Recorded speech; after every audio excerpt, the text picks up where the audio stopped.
as cars. Okay, and in the class cars, let us create some variables that describe the cars.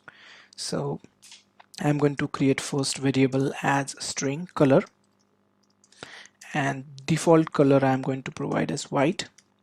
Second thing, I'm going to create it as make is equal to Honda. Those are the default values. They can be changed when you create the object of this class. Is it necessary to provide these default values? No, you can keep them blank. Okay, it's purely optional. Say third thing, I'm going to create it as the type of the vehicle, and let's call it as SUV. Three basic variables that describes the cars, and let's create a simple method that displays the details of my car.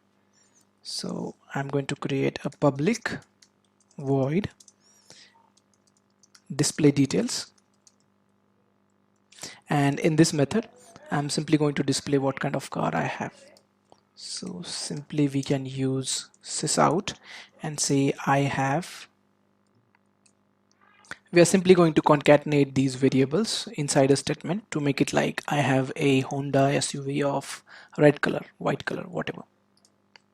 Okay, so simply three variables and a method into our first basic class.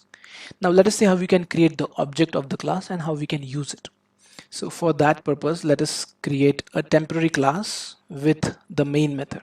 So let's call it as temp, and let's select this public static void main, and we'll understand the importance of main method in the next session. For now, just select main method and click finish. And over here inside the main method of the temp class, let us create the object. Now to create the object of any class, we first need to declare the object. Like we declare a string, like string ABC. We declare a string and then we assign some values, or we can declare and we can assign some initial value at the same time, right? So similarly, we first need to declare the object with respect to the class. So we say that object of cars, say C1, is equal to new cars.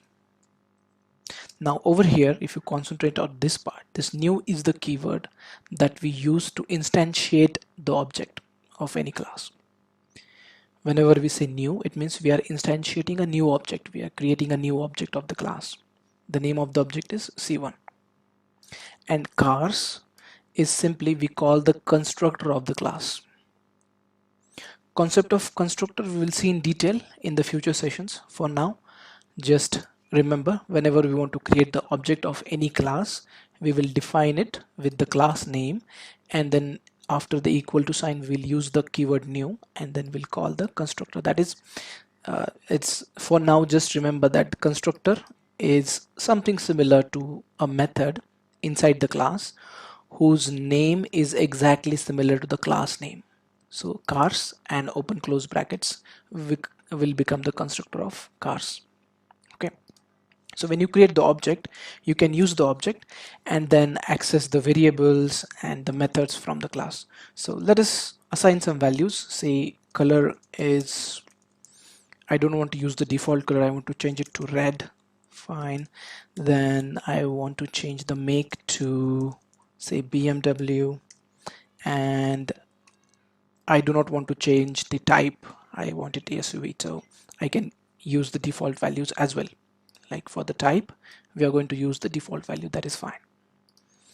So with respect to C1, let us call the method that is display details. So what it is going to do, with respect to object C1, what are the details of my car?